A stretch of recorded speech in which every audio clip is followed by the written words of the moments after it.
This podcast is part of the Democracy Group.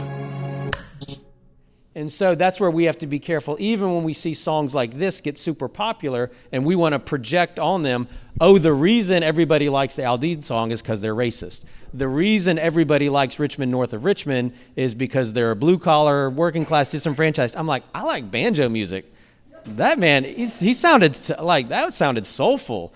Then I paid attention to the lyrics, and so I think we have to be careful as well, suspending that judgment. What is it that is resonating? And as this group emphasizes, and as Village Square always emphasizes, the way you're going to find out is by talking to your neighbor and saying, well, why is it that you find that song meaningful, or why is it that you find that problematic? Okay, I can see that. The Village Square, a nervy bunch of liberals and conservatives who believe that disagreement and dialogue make for a good conversation, a good country, and a good time. At the Village Square, we talk about politics, religion, and race. The topics your mom taught you never to discuss in polite company. Listen, at the Village Square, we make pigs fly. Welcome to Village SquareCast. This is Corey Nathan. So glad to be with you for this episode and our latest edition of God Squad. Thank you for joining us for Shut Up and Don't Sing. I love whenever there's punctuation in the title, I just feel absolutely obligated to follow the punctuation. Shut up and don't sing. That's the title of the episode today. But it's a really interesting talk. Before I start, I'd like to tell you that funding for this program was provided through a grant from Florida Humanities with funds from the National Endowment for the Humanities. Check out Florida Humanities online at floridahumanities.org. So, things must be bad when the culture wars hit full steam or full scream over a country song. A country song. I mean, how controversial can Kenny Rogers, the Gambler, be? Who doesn't love a good Charlie Pride song or Elvira? Remember the Oak Ridge Boys tune? I mean, a little oom papa mau mau never hurt anybody, right? But a few weeks ago, it kind of did. Jason Aldean's Try That in a Small Town and Oliver Anthony's Rich Men North of Richmond seemed to dominate pop culture, all of our social media feeds, as if World War III broke out. And as the Village Square embraces pluralism and giving everyone a hometown where everyone belongs, the idea that, quote, round here we take care of our own, it could be something we can all appreciate.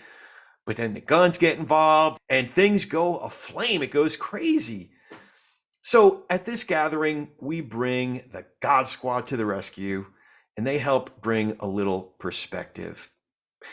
Can we find a place where perhaps we can tolerate each other and just sing? So you'll be in good hands with Cassie and Stefanie and the rest of the God Squad. So time to turn it over to them for proper introductions. I'm Cassie Dillman. I am a program coordinator with the Village Square, and we're excited to welcome you to our first God Squad of the season. I see a lot of familiar faces in the crowd, so I think there are a lot of you that have been enjoying God Squad for a while, so we're happy to see you back. I'm hoping that there are some newcomers here. If this is your first time coming to God Squad, welcome, and we are so happy to have you. We're hoping that you'll be hooked after this, like everybody else. So I want to go ahead and introduce Stefanie Posner. She is the Director of Congregational Life and Learning at Temple Israel, and she's going to be our facilitator today, and she's going to introduce our panel. So I hope that all of you enjoy the program. Thanks, Cassie. Welcome, everybody. I want to introduce you to Joe Davis Jr. to my left from Truth Gatherers Community Church. Next to him is Josh Hall from First Baptist. And then we have Father Tim Holeda from St. Thomas More Co-Cathedral. And then I am very honored and privileged to introduce you to Temple Israel's new rabbi, Rabbi Paul Sidlofsky. It is an honor and a privilege to have him here with us. He brings to us in his 36th year and is rabbinate. Yeah, 36 years. That's double chai, if you know what that means. That's double life in Judaism. So even if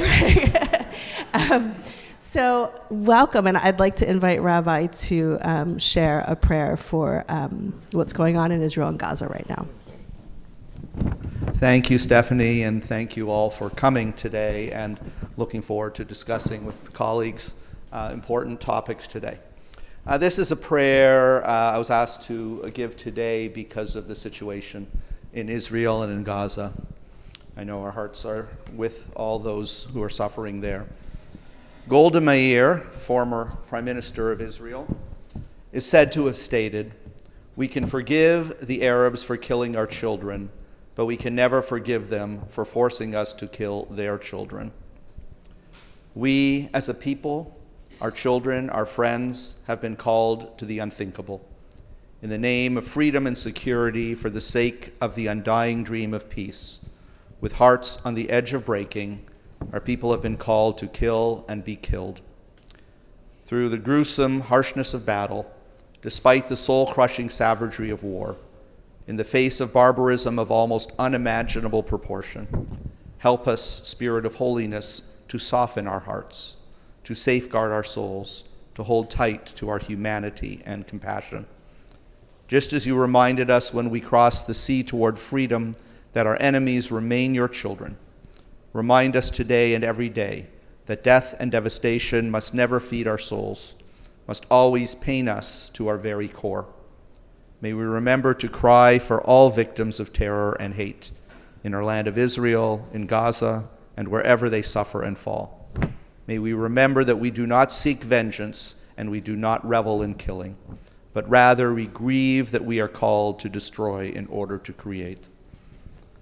B'makom she'ein anashim, in a place where no one is human, Rabbi Hillel taught 2,000 years ago, Hishtadel lehiyot ish, we must strive to be human.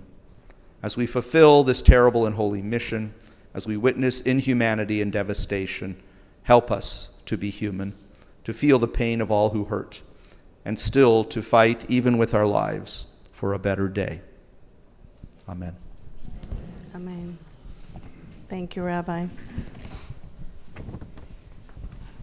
So today we're here to talk about a few country songs. The great thing about art in any form is that it gives the artist a way to express themselves and the viewer or listener the opportunity to connect to it in their own way. And music specifically has been used by different social movements over the years to express the need for change. The folks that we're talking about today certainly aren't the first musicians to use their platforms to share their opinions. From Pete Seeger to Joan Baez, Bob Dylan to U2, Sinead O'Connor to Public Enemy, they have all had controversial songs. So I'm going to read you some of the lyrics because I think it's really important if you haven't heard these songs or checked them out that you know just what the lyrics say. So I'm going to give you a verse and a chorus from each song. The first by Jason Aldean called Try That in a Small Town. And I will bleep where necessary in all of these. Sucker punch somebody on a sidewalk, carjack an old lady at a red light, pull a gun on the owner of a liquor store, you think it's cool, well act a fool if you like, cuss out a cop, spit in his face, stomp on the flag and light it up. Yeah, you think you're tough. We'll try that in a small town. See how far you make it down the road. Round here, we take care of our own. You cross that line, it won't take long for you to find out. I recommend you don't try that in a small town. And then Oliver Anthony's Rich Men North of Richmond. Living in the new world with an old soul, these rich men north of Richmond, Lord knows they all just want to have total control, want to know what you think, want to know what you do, and they don't think you know, but I know that you do. 'Cause your dollar ain't bleep, and it's taxed to no end, 'cause of rich men north of Richmond. I wish politicians would look out for minors, and not just minors on an island somewhere. Lord, we got folks in the street, ain't got nothing to eat, and the obese milking welfare. And then Dolly Parton's World on Fire. Billy got a gun, Joey got a knife, Janie got assigned to carry in the fight. Marching in the streets with sticks and stones, don't you ever believe words don't break bones? Oh, can we rise above? Can't we show some love? Do we just give up or make a change? We know all too well, we've all been through hell. Time to break the spell, in heaven's name. Liar, liar, the world's on fire. What you gonna do when it all burns down? Fire, fire, burning higher. Still got time to turn it all around. Liar, liar, the world's on fire. Okay, so the first question is, let's say that these musicians meant exactly what their worst critics are accusing them of. Should we just ignore them, or do we use our platforms to discuss? Whoever wants to take it first. I see Joe itching. Go for it. We use our platform to discuss. We pride ourselves in freedom of speech. Unfortunately, it just means we have to hear some things we may greatly disagree with or have different perspective of it. But I think it does hopefully bring us to the table. Unfortunately, in the face of public opinion, it never really gets to a real table most times. It mostly becomes some type of media spin, something that's normally used for clickbait tactics to keep us in a whirlwind of controversy and splitting our sides. Is rarely used as let's bring it to the table for conversation and let's really get some perspective here. So should we? I think we should. Again, we'll hear some things that we disagree with, I disagree with, many of you may disagree with, but hopefully it will lead to a conversation. Because I think there is some value even in the perspective of what the lyrics we've just heard. So I want to say very early on in this discussion that these songs are results of a much bigger issue. They are not the cause of them. They are based on something that's already happened. They're a symptom of what is happening. They're not the disease, if we put it in those terms. But the songs do speak to many people and do cause a lot of debate, a lot of dissension. Do I agree with a lot of the words? No. Do I think they should be said? In one sense, certainly yes. First of all, yes, I agree. People have a right to free speech. But also, as with most things, I think that these should be used as teaching moments, as educational moments, as a way to springboard into dialogue. So I think the words reflect the feelings of many people, genuine feelings, and the words certainly go against the feelings of a lot of people, and maybe they can be used as a springboard for dialogue rather than for animosity. Moving yet? Okay, giving you a chance there. All right, you got time to collect your thoughts. I'd say, yeah, as far as ignore versus engage, it's funny when we talk about freedom of speech, I don't even know as a country that we have as much of a problem, even those who push back on freedom of speech. It's what we're more concerned with is the freedom for someone else to listen and to maybe believe what somebody else said. Because if the folks that we consider that are probably most on the edges, we're like, nobody's listening to them, I'm not worried. It's when those voices get more mainstream, when it's played on country music television, when it gets 19 million views on YouTube, that's when we suddenly get concerned about freedom of speech because we're afraid, wait, people are actually listening and they might be influenced by this. And that's when I do think, I agree with y'all, that we have an obligation to try to engage. And even when it's a song that you might find problematic, that you might not agree with, I think, to the rabbi's point, trying to listen to where's that coming from? What's going on behind the lyrics, behind the song? Because if it's resonating, again, back to that whole, if it's an outlier and nobody listens and it's got 3 views on YouTube, okay. But when it's got that many listens, when it rises, as most of these songs I think did, rose in the Billboard charts, somebody's liking it, somebody's listening. So this song's giving voice to somebody out there that if I disagree too strongly, I'm missing what it is, that they're experiencing. Even if I don't like how they phrased it, I need to try to listen to understand what's going on behind that. And is there something relatable there? Is there something that even if I disagree with how they said it, that I can agree and find common cause with? Yeah, I do think that's a problem in our society. I do disagree that these things are, I do agree that these are things that we should address. I think I find interesting is I think the debate here is how much does our culture produce the music. I think as the rabbi was suggesting that this is a result, not necessarily the driver, but the other side is that the fear of this kind of music or any kind of lyrical content is how it affects others. So, and I think it's both. I don't think it's simple to say that the music drives the culture or the culture produces the music. I think it's both. I think on some level we can agree that, I think we can see that there's something attractive, at least in the entertainment industry, of being provocative and eliciting like attention, and so that in turn always is kind of pushing things, right? And I feel like in that way it's sort of driving the culture, because if someone gets a little more risque or uses certain language, the next person wants to outdo it a little bit more. And I wonder, to me, it's a little interesting. I can't help but be a little suspect of like there's a lot of music out there, and I think if you pulled up the top 10 like songs on iTunes right now and read the lyrics, I would suggest that probably we wouldn't be able to read most of them in this room. And yet this song is like, whoa, this is a really bad song, or real controversial. So I'm a little suspicious as to why is this one being, and why is this one being centered upon as opposed to all this other stuff? There's a lot of music out there that's popular, and all of us might agree is that, well, this is a little offensive, or some of us might say, no, there's nothing wrong with that. Why is this one getting the attention?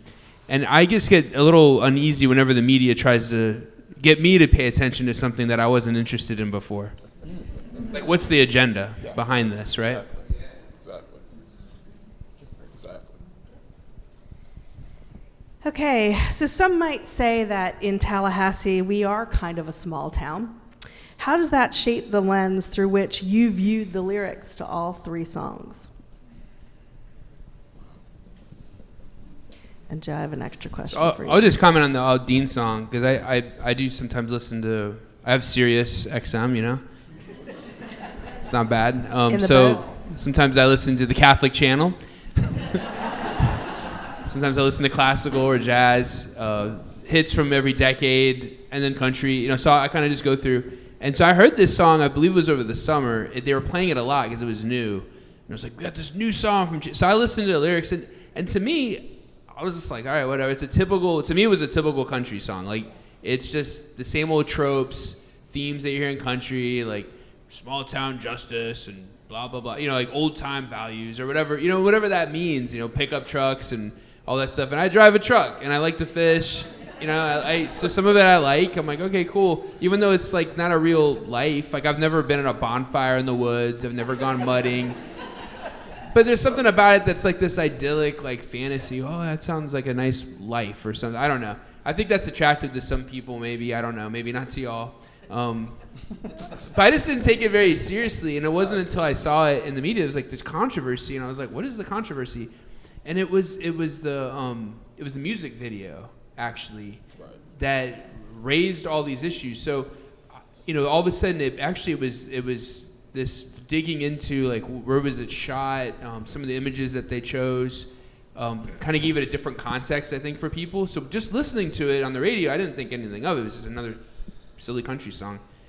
But then all of a sudden you add those things, and I think that kind of created it confirmed people's suspicions that maybe this guy's racist or whatever. What is he trying to say or something like that? I've gotten off. I forgot what the question was now. I'm sorry. Being in a small town. Yeah. How did I listen to it? I mean, that was just sort of my perspective at first. It was only when you add that layer of the video and then the media writing about it and trying to gen up, like, what do you think about this? And what do you think? That all of a sudden I started to look at it differently. However, when I wonder if the majority of people who heard it just didn't think anything of it. Right. Correct. In terms of the idea of being in a small town, as you heard already, I'm new here. I don't see this as a small town. It's certainly smaller than where I grew up in Toronto, Canada, which is 4+ million. It's certainly larger than places I've been in. But I will say, from a Jewish perspective, that being a Jew wherever you are, in a small town, in a large city, certainly impacts your perspective on things. And we see the world through a particular lens as well as many other lenses. But I will add quickly that it doesn't, at least for me, define everything about who or what I am. It's certainly a big part of who I am. So that's very important. And the reason I mention that, not only because it's my perspective, and maybe the perspective of a number of people in the Jewish community, but also that I think it's the perspective of a lot of people, that who you are, which group you affiliate with, what you associate with, defines who you are and may define your reactions to a lot of things, including lyrics to the songs and videos to the songs. To me, the problem is that we get so wrapped up in who we think we are, and by extension, even worse, who we think others are. We tend to pigeonhole people into their categories. So if you're from a small town, you believe in this and this and this.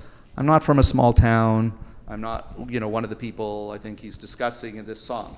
But I'm just refer to some of these lyrics. Sucker punching somebody on a sidewalk, carjack an old lady, pulling a gun on the owner, cussing at cops. I'm not from a small town, but I'm not condoning these things. I'm not going out in favor of these things. The problem with these lyrics is they divide. It becomes an us or them situation. If you're not one of us, you're against all this stuff, and that's wrong. And that's why it becomes very controversial. So I think what we need to do is look at these lyrics, as I said earlier, begin a dialogue, begin saying, what do we really believe? Do we stand for these values? No. Even if we're from a different place, from a different religion, from a different, whatever it might be. It's important to see that and not be so much into the us and them, because that's what divides. Okay. So I've been in Tallahassee 30 years, grew up in Jacksonville. I don't think that I've ever felt like I lived in a small town, though I do have family who have closer to that. And I've got plenty of folks, especially as a pastor, that I work with and serve with that, more outskirts of Tallahassee and have more, these lyrics resonate with them on a deeper level than they might with me and my suburban experience. I don't even have a truck. I basically drive a hatchback. So, to feel that identification with them. But I think, again, back to what we're focusing on, I think it's just that idea of recognizing, who in my community does this resonate with? And what is it about, to Tim's point, what is it about it that resonates? Is it a sense of nostalgia? In their mind, it's just nostalgic growing up and this and the dirt roads and the dog in the back of the truck and all of that. And that just felt like another expression of that. Or is it someone who's been on the other side of being in a small town and felt like that they were the one that wasn't like everybody else, that was on the outside of that, and they're going to hear these lyrics and it's going to hit them differently. And so being able to try to connect with, even though that wasn't my experience on either side, connect with those who've had and their perspective on something like this. Joe, if you could answer that question too, please. And also I'd like to ask if you can elaborate a little bit on being a leader in the Black community, how the message in a song like Try That in a Small Town might hit the Black community a little differently. I'm definitely going to take a perspective first, adding from the previous question. I'll lead in really quickly. I actually grew up in a big city, South Florida, but I grew up in, of course, very accustomed to diversity, growing in South Florida, but I grew up in a strong blue-collar, high morale community. With that, I first would like to say my perspective before I give a more generalization. I was able to relate to the song from a potential nostalgic morale type point of view on what it's like to grow up in a town or community, although I grew up in like I said, South Florida in the city. But we held some strong values of work ethic, things that we didn't allow in our neighborhood, which was racism. We're very strong against racism in where I grew up. And so I could relate to the song title, Try That in a Small Town. I could relate to it because there were certain things we stood for that you better not try, right? And that was a core belief among hardworking mostly blue collar individuals, where people either had some technical trade school or some college level education. And kids were going on also to those type of careers and livelihood. So when I heard the phrase, for me, it made me refer to my upbringing as an African American in a community that had strong values, and a way that we wish we still had, where we could go outside and play all day. And so now my children don't know anything about it. I had to warn my kid, now living in Tallahassee, you can't go to certain parks. If you do, watch your surroundings and all that. I was at the park all day, and came home fine.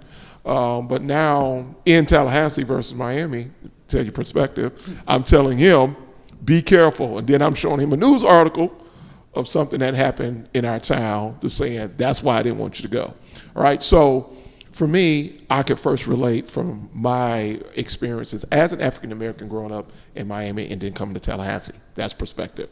All right, but also I understood, potentially from an African American historic point of view, that many people who are not just activists, but watchdogs, right? The watchdog mentality is watch the needle. Watch someone who's pushing the needle and potentially are not sensitive to the cultural implications of what they're doing. And so the watchdog and the activist came about in Jason's Adelin song because the background, as Father Tim was mentioning, they took it all the back and gave some historic context all the way back to the 1900s when a young man was hung at that very courthouse. Of course, hearing the video, seeing it, you have no context that setting was where a young man, black African-American man, was actually hung, all right, and lost his life. The average person is listening to a song, relating it to potentially the day and time that they live in.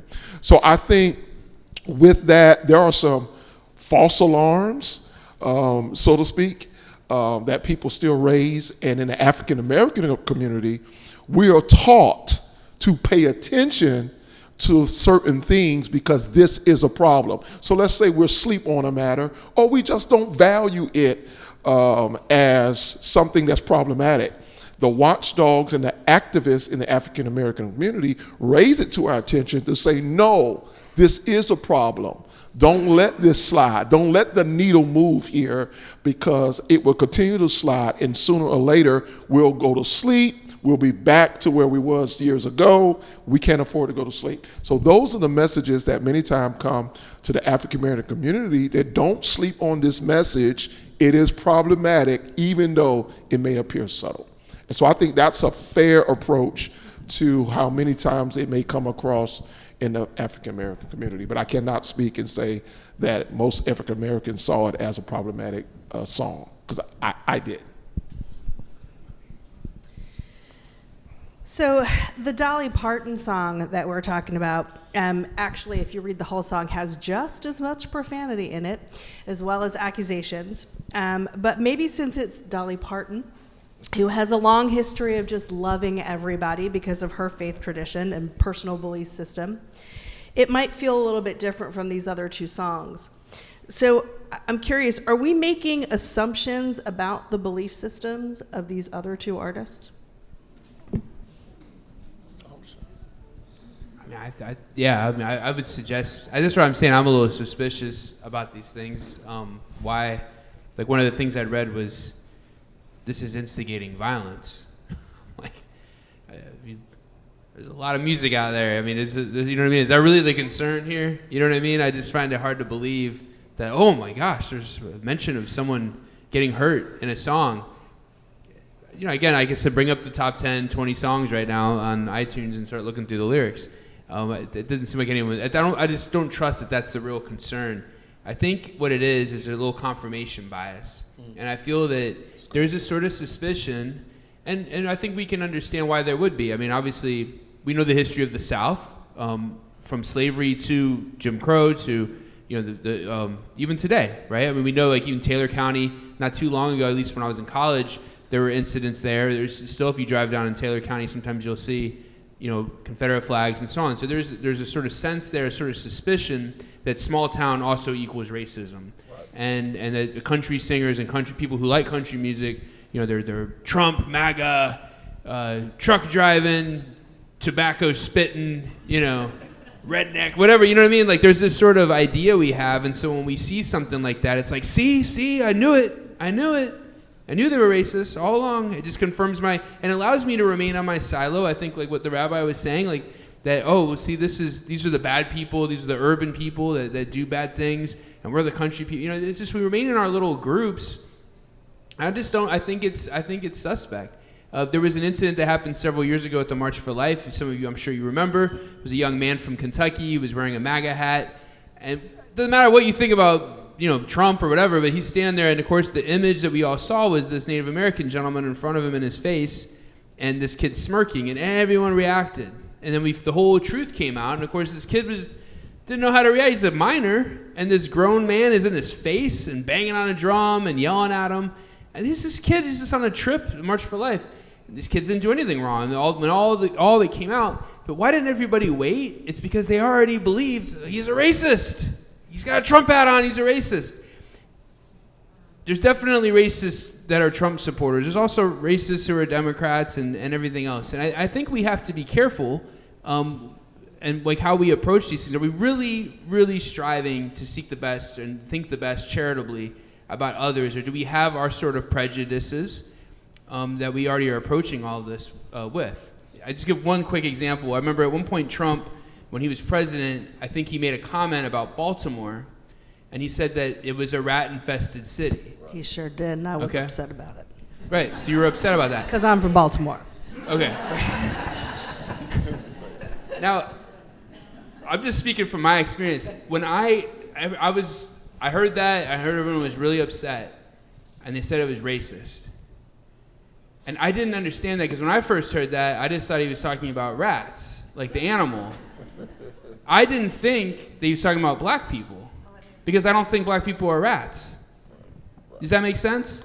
So I didn't understand the whole hubbub over it, and why it was, because again, it was sort of, they already think that he's a racist. And maybe he is, I don't know, I'm not him. But that's what I'm saying. How are we approaching this? I just don't think it's helping to approach it with these prejudices. We have to do our best to check our biases when we listen to people. Yeah, to add to that, and I don't want to teeter on the edge of politics and fall over, but I agree that we have to be very careful about these things and not make assumptions. And the point I wanted to make is not necessarily in direct relation to the question, but to answer the question first, to be honest, yes, I think these songs do. I think they blatantly do sometimes say what these people are thinking. I think they're wearing their heart on their sleeve when they write it. Is that good or bad? That's an issue for debate. But the issue is, I think, what's being referred to, that we don't take that and generalize. And so the point I wanted to make is that every group, whether it's the people they are defending in these songs or the people speaking out against their songs, have extremists. Every religion, every political party, every group has extremists. And I'll be the first to say, sitting here in public as a rabbi, that Jews have extremists as part of the Jewish community. Jews are not extremists, but there are extremists within Judaism, in Christianity, in Islam, in every group. The problem is we tend to look at us as being regular people who are right, and other people as being extreme. And I'll add to that every group has moderates too, mostly every group. They have people who are looking to live a normal life. I don't want to wade into muddy waters, but if you get into what's going on in Israel and Gaza right now, there are, my prayer at the beginning, what I'm really saying in it wasn't my words, but what I'm reflecting, is that there are people on both sides who want peace. It is not an equivalent situation in a lot of ways, but as far as innocent people, it's equivalent. And it's difficult. But every group has extremists, every group has moderates, and I think the battles are not one religion against another, not Republicans and Democrats, not Israelis and Palestinians or anything like that. It is extremists versus moderates. That's how I see issues in the world today, and I've said this for decades, that if moderate thinking people, and that's a relative term, from every group got together and we were able to discuss, things would be a lot different. But unfortunately, a lot of the time it's the extremists in every group calling the shots. And we see it in all aspects of life, where not even a majority of people, but a smaller group get to dictate what is going on because they're the loudest drum beating.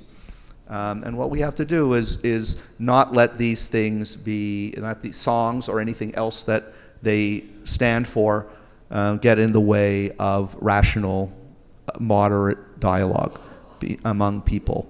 And if people would look at that and not, as was said, immediately knee-jerk reaction to some of these issues and assume that because you are not from a small town, what does this imply if you look at it in one way? If you're not from a small town, you're going around condoning, carjacking and sucker punching someone, an old lady, harming old ladies, and pulling guns on innocent people. That's not the case. Right. It's not the case. But these words are setting up an us-them situation, and we have to get out of that mentality by stepping back and having more moderate discussions among all groups. Yes, we will have differences. So I'm involved in a lot of interfaith dialogue, just starting here and have been over the years. Real interfaith dialogue is not just sitting there saying, oh, we're all the same, let's all just get along. That's very nice. But what real interfaith dialogue and real dialogue among different groups is saying, yes, we have differences. We don't resent each other for those differences. We actually find, for me as a Jewish person, it enhances my Jewish identity to learn about other people's identities and practices. It doesn't water it down. It doesn't threaten me. And I tell the same to people in my congregations. Being involved in these things is a great thing, and thank goodness most people agree. So I think we need more of that and more, but it doesn't mean simple all getting along and talking about similar things. It's talking about things that we may disagree with and learning about each other and where we come from. And the same in the political world, same in the music world. So there's a lot to be said for how, again, this can be a springboard to lead to those kinds of discussions. Even though it may start in a potentially dangerous place, it could lead to something very positive. I don't know if I'm on topic, but I don't know. I'm not sure I'm supposed to have a question, but I got a statement. I find myself, even with this discussion, directly in between, which means there is a time to draw a line and to discuss as if it's not. I think we miss that there is a time to protect. There is a time to stand up. I don't want to ignore that. And then there's a time to discuss. But it may not happen at the same time. All right? If you're threatening something that's close to me, or if I feel threatened, of course, the de-escalation is the goal. But that may not always happen. And I think the song for me still says that we stand for something.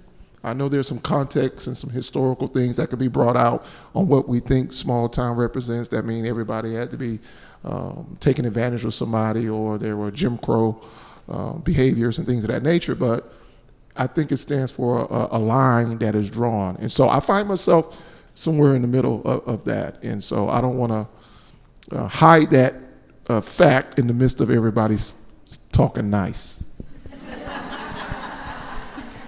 I think to build on your comments, one thing that reminds me of is that, especially when you're like, why this song getting so much attention, And, and we've heard it talked about before, but that idea that certain folks have a narrative, a worldview, a way that they interpret the world. And when your media, whether news media or whatever, if you can keep, and we've seen such polarization, the battle lines being drawn, I know I'm going to get more viewers, which means I'm going to get more ad revenue if I stir this up. And so then we do what's I've heard called nut picking, not nitpicking, but nut picking. You find, to your comment about the extremists, you find the nut on the other side and go, oh, see, look, this represents all small town people and this extreme interpretation that we've made of it. And then that gets my side more stirred up against it and whatever else. And it's just, we've got these battle lines drawn instead of assuming goodwill and maybe seeing, okay, is that what he really meant by that? I don't know. And even for what people hear in it, when Joe was talking earlier, it reminded me, I guess I'm old enough now that I shouldn't be afraid of sounding like the old get off my lawn. But like,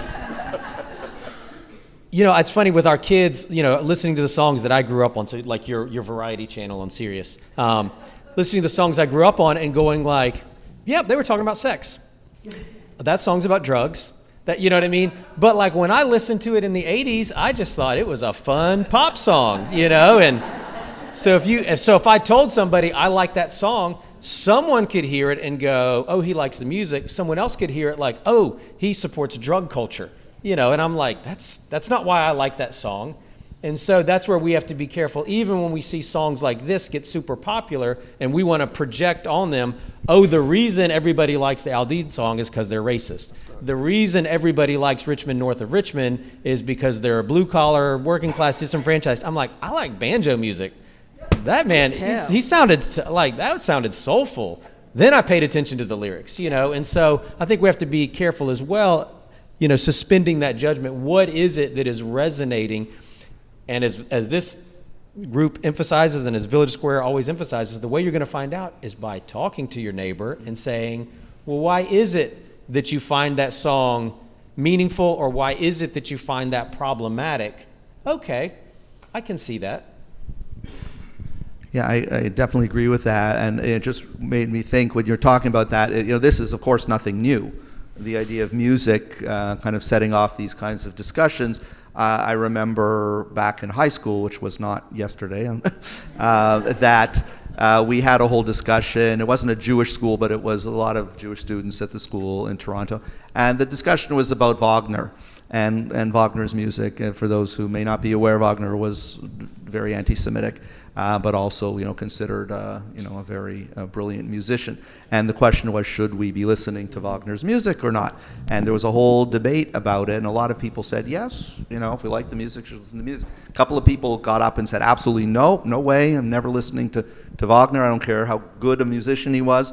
I didn't like what he stood for, but that had nothing to do with his music. That's the way it is with everything, and I know we didn't want to get into cancel culture, and we're not going to, but that's what's happening today.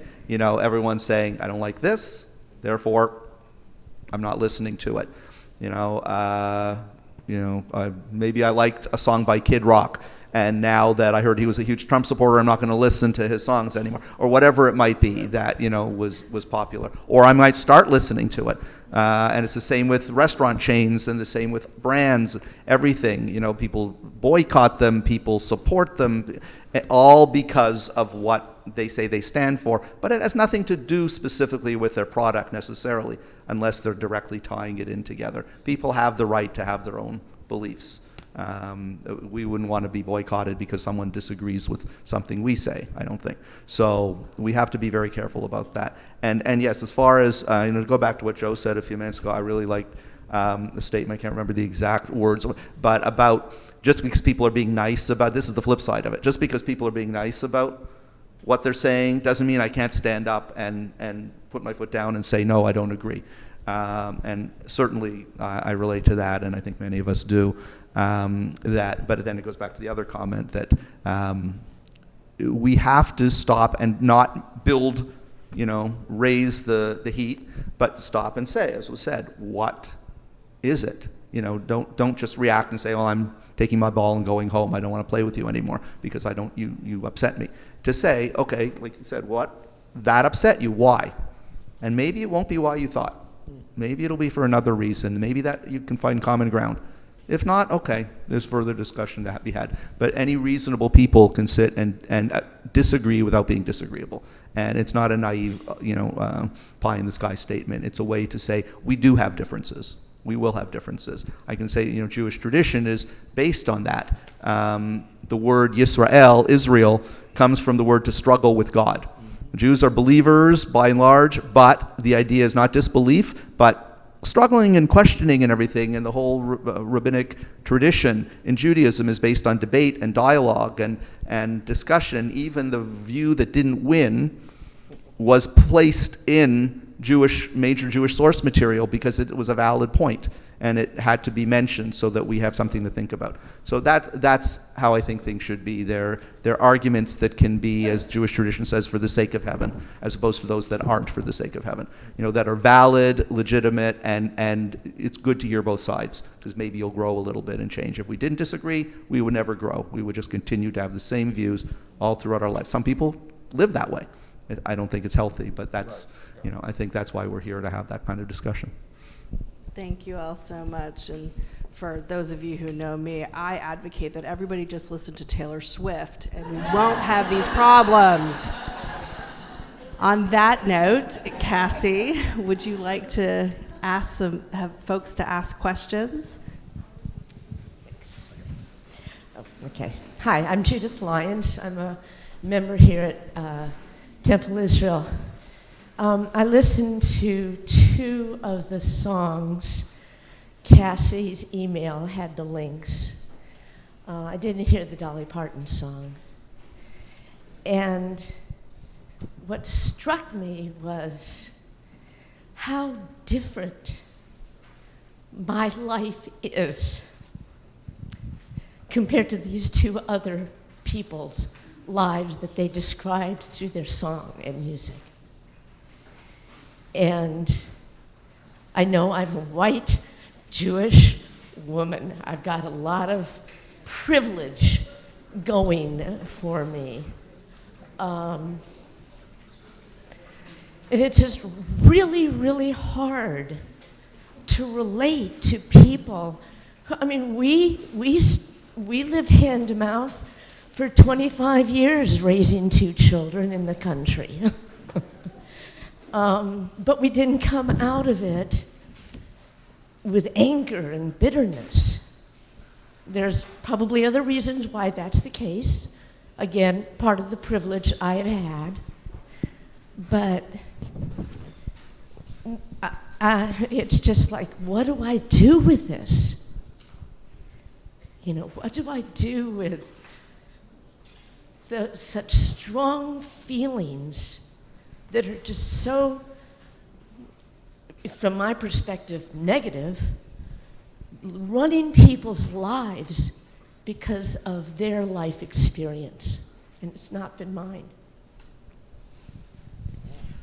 One thing that your comment reminds me of, and I don't want to make any assumptions about the group here, but I'm guessing demographically, probably your generation when you were growing up, maybe starting a family, and the wage that you could expect for just working a typical average job versus where that is now. And this is something that I wasn't aware of, but in looking into stuff, there was a recent congressional study on income, and it found, not to be classist here or feed into that, but that, over the past 45 years, the very rich are getting exponentially richer. The middle class are still getting richer, but at a slower rate than used to be. But for the most significantly, as the first time, those with less education, high school and less education, for the first time, they are actually getting poorer over the past 45 years. As opposed to if you went back 50 years ago, you graduated high school, you could get a job, you could make a living. And so even there, just to understand, if I'm thinking, well, from my perspective, like, well, hey, get a job, work for your family, why are you so angry about it? And some of that might be just our need to look what's going on here and why. And so if you look at the Oliver Anthony, if you looked a little farther, it's not even his name. It's his stage name that he uses, I think in honor of his grandfather or something. But you look at his story, and the depression he's had, the over 12-hour overnight shifts he's worked, and losing his job, and I can hear where that's coming from in a way that it's like, okay, to your point, that's a different experience than what I had coming out of high school and, you know, trying to find and start a family and all that kind of stuff. Okay. Hi, I'm Sherry Casper. My question is actually one of the first statements that you guys made was the clickbait statement. And I think that the biggest problem I see with these songs is that a lot of times that people in those extremist points will actually grasp onto even the smallest part of it. So let's say Dolly Parton, who we were saying is, you know, she loves everyone, but her song sounds so angry. And so an extremist can easily use that song and use it as clickbait in one of their ads and say, this music is meant for this side, this part of the extreme world. How do you guys feel like the best way for a community or for society to deal with that is? Because it's not necessarily what was meant by the song. What was meant by the song is interpreted by every person that listens to it, and it's always going to be interpreted differently. But how society uses that song is really what I think is the most important part of our discussion. So how would you guys recommend that society work with that?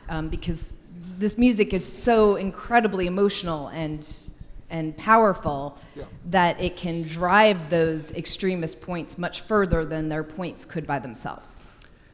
Yeah, I'm reminded of one of my favorite ways to quote theology, and that is from Peanuts. And it was Linus who said, "I love humanity, it's people I can't stand." I think it was Linus. And I think that's where a lot of these people are coming from. You know, they all claim to love what's right and do what's right, but then they will find fault with people very quickly. So what do? We have to get off the soapbox of, you know, claim to love humanity, pie in the sky things, and talk about dealing with actual people and how do we reach out. So again, as was suggested before, you know, my answer, Sherry, would be that we start in our own corner of the world and use this as I said before, a springboard for dialogue, to recognize, not to kind of sweep under the rug certain issues that are here, recognize those, see where the authors of these songs are coming from, but also to say what, as mentioned, the trigger points. What are the trigger points? Why are they the trigger points? And can we find some common ground to start? For example, as I said before, you're angry about people, you know, harming old ladies and shooting at, you know, innocent store owners and doing all these things. So am I. You know, you're angry at innocent people being killed in the Middle East. So am I. But what, you know, where do we differ? Where do we find, you know, why do we take one side as opposed to the other when both of us are basically saying the same thing? We don't want innocent people being hurt. We don't want these types of things. Does it matter that you're Israeli or from Gaza? Does it matter that you're from a small town or a big city, or that you live north of Richmond or not north of Richmond? It doesn't matter really. People are people, but we all have our different experiences, a different perspective. So what can we talk about that? And that's why I think this is so important that we're doing today. This is a start. We're not solving the world problems here. Or convincing anyone who is upset about these songs necessarily in the country. But we are starting a dialogue to say, you know what, we have some similarities, we have some things that we can discuss, and then maybe we can reach some solutions. We may not agree in the end, but we can respect one another and not turn up the heat and increase any violence or hatred toward one another, and not stereotype because someone is a member of this political party or that religious group or this country or that country, to see them as a person and not assume that they think something because they're one of them. We all have moderates, we all have extremists, as we said, we all have our own views. I also would like to add, I really think we are very challenged to get to a place of what I will consider being balanced. We are very challenged because it takes quite a bit of intentionality to get balanced in the day and time we live. Because most of the news or whatever we read already has its spin. And so if you're going to not be extreme in whatever belief you hold, we all have to take on a type of practice of being more intentional even about what we read. So for example, because I want to be balanced in what I believe are good politics, I'm not going to just listen to one news station. I intentionally do that so that I potentially get several perspectives, begin to weigh it, so I can feel like I'm grounded in what I want to believe. And so what happens is we have a tendency, and I don't mean this word derogatory at all, but we have a tendency to become lazy at what easily shows up at our doorstep, what easily becomes in the circle of our conversation with our friends. And we don't challenge ourselves and what we hear and then go and look it up. Be honest, it's extremely hard to stay balanced. The time that it takes me to understand a real point of view of what's happening, the time it has taken me to really understand what's happening in Israel right now. Between all the spins and perspectives, it has taken me time just to gather facts so I understand what's going on. So I think that's the challenge we must have, is to be a little more intentional to stay balanced. Otherwise, we run the risk ourselves of becoming extreme. I think it's something I think as a priest, I feel like I have a sort of duty or responsibility to kind of exist outside of this media-dominated, manipulative machine, because I feel like a lot of times the people that I'm responsible for, they don't maybe have the time or ability to kind of like reflectively think about some of these things. They're just more, I feel like, sometimes susceptible to the media. So like, I go back to like, why are we, like, I'm a little bit annoyed. I mean, no offense. I mean, I look, this is a great topic. But like, I'm annoyed that I had to talk about this song for an hour. Because the only reason we're talking about it is because somebody decided like they were gonna like write an article. You know what I mean? Like they ginned all this up. Like we would not. I wonder how many of y'all had ever heard this song if whoever it was didn't point out all this stuff. And I just like, I don't want to be a puppet to these people. You know what I mean? Like I don't know if that's important. I don't know why. I don't think it's important. So I think it's a lot of times in our church, in my church right now, it exists there too, where there's controversies within the Catholic Church. Some of you may be familiar with that. And some of my brother priests where I was just gathered this week, I was surprised. I was a little embarrassed. Like they were just feeding into some of this stuff. And I just said, who cares? Like the church, if you know the history of the Catholic Church, there's been disagreement amongst bishops for since the beginning. Read the New Testament. Paul and Peter were arguing. I mean, we just heard from our rabbi friend, the history in Judaism is a history of struggle and questioning and debate. Like, what are we afraid of, right? Don't be afraid. And I think that's the thing. Like, why is this song important or any of these songs? Like, what is it that we're afraid of? And I just don't want to be manipulated by this media that says, well, you need to be worried about this. Well, I'm not. Like, I'm worried about Tallahassee and the people I live with and my day-to-day life. And I'm not going to let all these other folks that are making a lot of money off of us tell me what I should be concerned about or afraid of. I'm not going to live in fear. That's it. One more quick question. To me, it's not really the lyrics. It was the video because prior to watching the video, I could care less about it. But when I saw the video, it wasn't all so long ago that in a small town, they were lynching black people. They were burning their homes. They were burning crosses in their houses, and they did it with impunity, and nobody cared. And I'm of the opinion is, if I don't care, nobody will care, and we have to address this up front. And by the way, if you have your dog in the back of your pickup truck and not in the cab, you don't need to have a dog. So because again, I did read a little bit of the article and I first saw it, I was like, why is this a controversy? The video is filmed in front of a courthouse, which looks at first glance like any other courthouse you would see in any southern city. But then someone did the digging and found out historically there was a lynching there. Now, I wouldn't have known that if no one told me that. And that's where I think the danger is have we moved our society towards more peace, unity, and so on by pointing these things out? And so, of course, they asked the artist, and the artist was like, I didn't choose where we filmed this thing. And these people who make this video, they choose all this stuff. I find it hard to believe that the people who decided to film the video are like, let's find a site of a lynching. That no one's going to pick up immediately when they see it anyway. It just didn't seem to compute. So I'm asking, like, by bringing all that up, does that really move us together, or does that kind of solidify these divisions and suspicions and confirmation bias that I think is present, It's a tough one because I generally agree, that a lot of things are blown out of proportion and we're not looking at the cause. I didn't come here today to talk about a particular song. I came here to talk about the issues that it represents. And so I started off by saying, I think this is the symptom, it's not the cause of things. But at the same time, and while I agree in general that we have to be very careful not to go too far and read too much into things, we also have to be careful, and I'm speaking as a Jewish person, but also as a human being, that there are the dog whistles out there.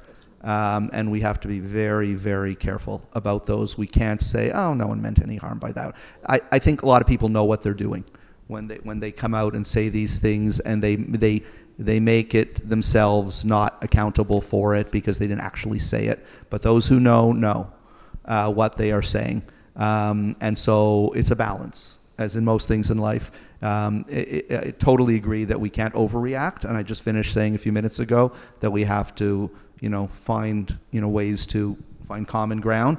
Even when we disagree, we have to find ways to, maturely and, intelligently discuss it. But at the same time, it goes back to Joe's comment earlier that I mentioned again, that just because people are seeming to be nice about it doesn't mean we have to not say anything. So we have to know what's appropriate to defend and to not let, because a lot of the old line, for evil to win, this takes good people to do nothing. We have to watch out for that too. So we're all, I think we're all agreeing that we don't overreact to these things, that they represent more than just, a song. They may not be the artist saying terrible things. The artist may not be racist and so on. But there are these dog whistles out there that we have to be careful about. Thank you, everyone. Cassie, I'll hand it over to you. I think I speak for all of us when I say that we really appreciate hearing your perspectives, and your wisdom and wit are always very uplifting. I was telling Josh and Stefanie before they began that I always leave God Squad feeling so hopeful, and I think that a lot of you probably feel the same way. So thank you all for coming, and I want to say thank you so much to our panel, and thank you to Temple Israel for hosting us. Thanks for coming.